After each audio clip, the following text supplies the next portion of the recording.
We're going to move on to our main conversation today. I want us to have an honest discussion. All right.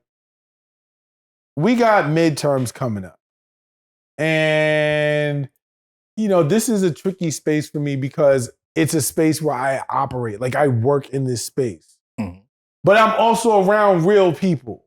And so I want you to be real. Like I'm not going to sit here in front of this camera, in front of this microphone and be a votep. Oh, you got to go vote. So and so forth. I have legitimate arguments that I can make in favor of voting. No question about it. And I likely will bring some up during the discussion. But the point here is I'm not trying to sell anything to listeners about the importance of voting. That is a personal decision. There are pros to it. I won't say there are cons, but I understand why people have an aversion to it conceptually. Midterms are coming. I'm asking you, someone who doesn't work in the space, someone who may not necessarily, read the news all the time and all of that. Do you care? Like, I'm not criticizing. I just really want to know, like real talk. When you say care, do I care about the possibility of change? Do I care about politics? Do I care about... Midterms are coming. And are you like, I'll probably go? Are you like, absolutely, I must be there. It is my civic duty. Or are you like, what midterm? I'm the latter. What midterm? What midterm? Yeah. Got it. Why do you think that you're that, I don't want to say disaffected, because again, that even comes across as judgy. Mm-hmm. And I without a doubt, I don't care what they tell you, right? I know that people who are listening and watching to this, that there are a lot of people who either had not thought about voting, kind of sort of probably might, maybe won't. Mm-hmm. And, some people who are like, I guess I'm going to do it just because. Mm-hmm. So I'm not judging, nor am I disillusioned to believe that everyone here listens. It's like, I absolutely voting. Mm-hmm. Of course, there's some people like that, but I'm not really talking to them because they're going to do what they're going to do. Right. I just want to understand from you, Joe Blow, the lover man, right? What would make you shift that position? One way or the other? I think more information. I think people, well, myself and others who think like me, there's no real connection to midterms. Yes, for those of us who still have the ability to vote, there's a civic duty to exercise that right. But to what degree, right? If I'm going to go out and cast a vote about stuff that I really don't know nothing about because it's been explained to me that it's my civic duty. Yeah. You get what I'm saying? Yeah. So, but am I qualified? I would say no. I'm really glad you said that. And I'm glad you said that because I once got in some trouble. I got a lot of pushback because I personally said that the idea of someone who is an uneducated or undereducated voter going into the ballot box is almost as dangerous as giving a person with zero aim a loaded firearm, right? And zero aim and an itchy trigger finger, a loaded firearm. And people were like, that's such a really like irresponsible thing to say. Voting is a civic duty. See, in our community, the problem I have is we engage the action of voting as a civic duty with the assumption that when you vote, you're going to go vote for the candidate that I want. Right. Like if I guarantee you, if there was a legitimate belief that it was a possibility that the people in our community would go out and vote for 45 again, or vote for Trump, or vote for conservative candidates, or vote for Republicans. I don't know, and I'm pretty sure that the message of go vote, just vote, would not be as prominent in our community as it is. I think that we emphasize that in a very unsophisticated way, and part of why we do that is because it's the assumption that you're going to do the Democratic Party line at every election, and you're not going to do the research. And even if you don't do the research, it's okay because once you go into that ballot and you see that Democratic line, that's the one you pick. That's the one you pick. So that's why people are okay with this very surface level conversation that lacks any nuance or sophistication around accountability, around non-negotiables, around how to, follow up with candidates, around donating to candidates and spending money where a candidate aligns with your values and how to influence that before and after an election. Like, none of that is explored. No. And I think that that's very intentional. And I find something almost insidious about that in a way that like really irks my nerves every 4 years or every 2 years when there's this big push to vote, but the effort around voter education typically is not as great. I know some wonderful people who are in the space.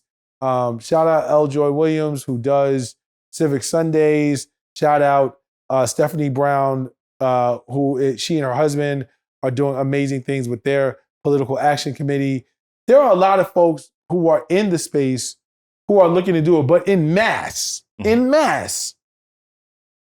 our voter education efforts, our voter mobilization efforts are lacking in real sophistication. And I think that really, what you said is demonstrative of that. Mm-hmm. Like you said, oh, well, it's information. Now I'm gonna keep it a buck with you, right?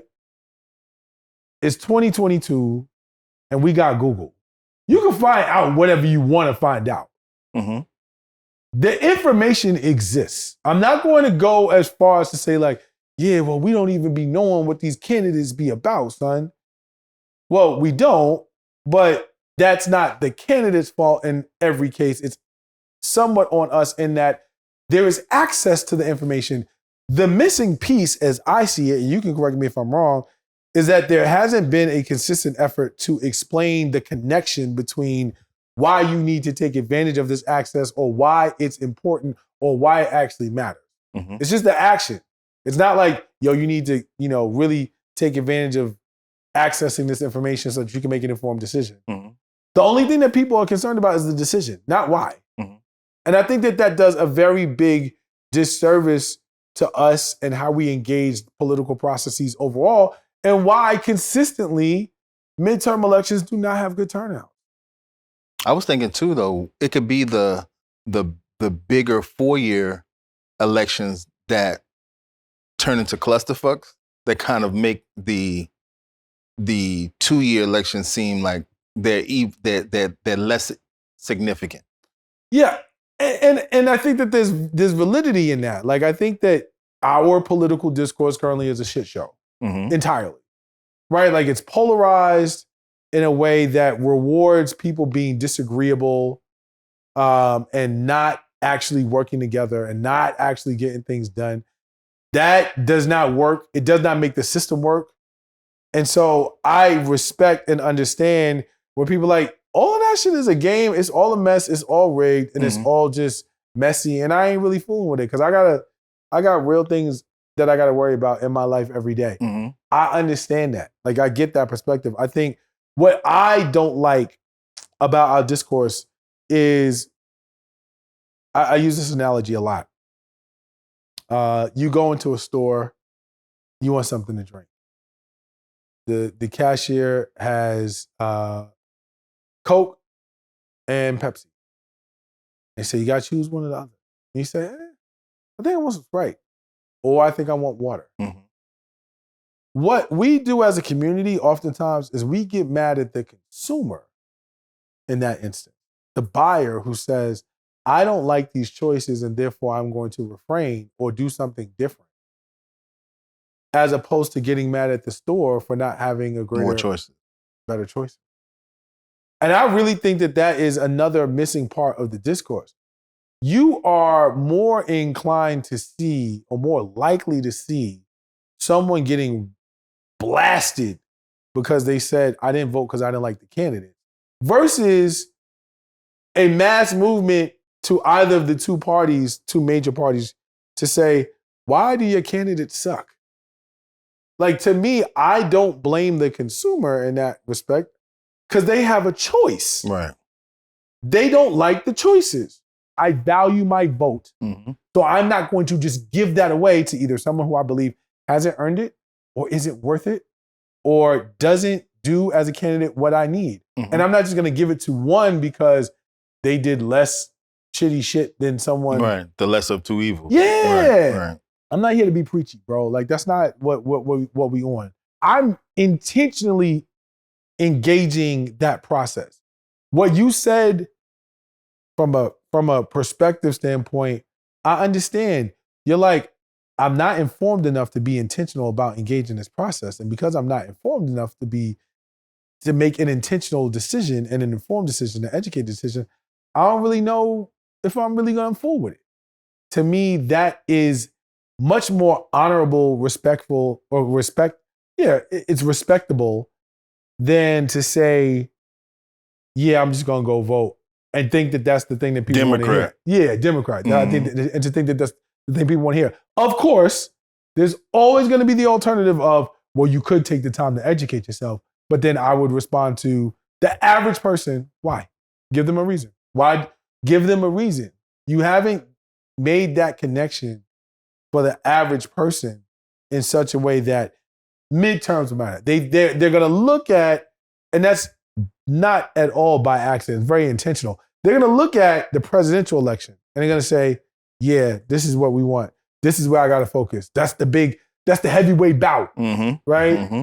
Meanwhile, all these fights on the undercard, all these races on the undercard, all these judges, all these other positions are likely going to have an impact on your life in a greater way. But if nobody explains that to you and they don't make it relevant, you got to make it relevant.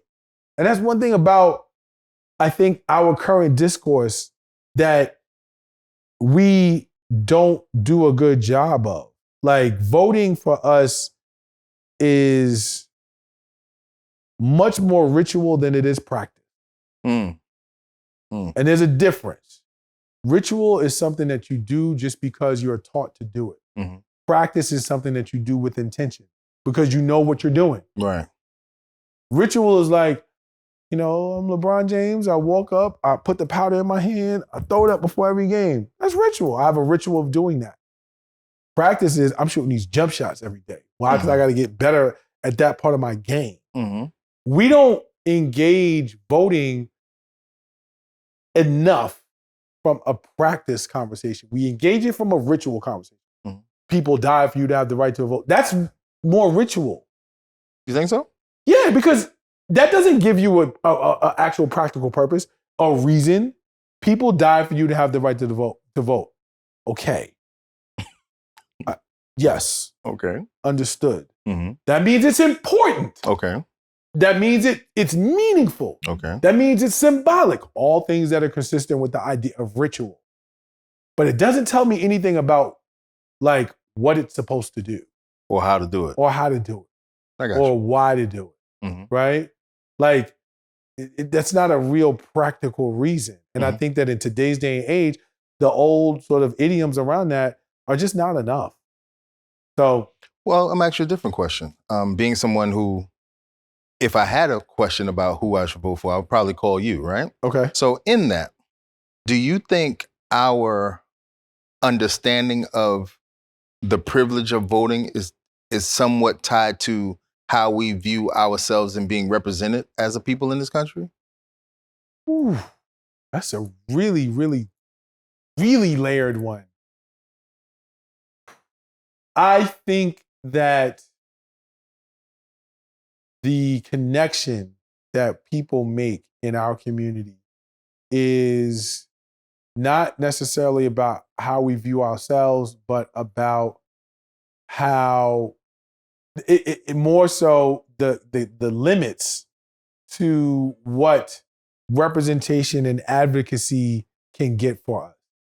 Not necessarily that we don't deserve strong representation or that we'll never get strong representation, but just the idea of, I think many of us believe and are convinced that no matter how hard you fight for us, there's always going to be a ceiling. No matter how effective you may be, no matter how much of a champion or an advocate you are for our people, the system is rigged and the game is already sold. So there's not room for effectiveness. That in turn, that lack of confidence in those systems, then in turns makes people apathetic to be like, it really ain't gonna make no difference. It's not personal against the individual, like the candidate. And it's not necessarily a commentary about ourselves, like we don't deserve that. It's more so a lack of confidence in the system where it's like, yo, this shit is rigged. So that being said, I do encourage all of you to think about your civic duty as a voter and to educate yourself about what's going on. I would rather you be an intentional absentee than someone who just engages for the purposes of saying that you did. Know what you're doing and be intentional about it. I know that a lot of people would disagree with me about that. That's okay. Hit me up. Leave it in the comments. Let me know what you think. It's all good.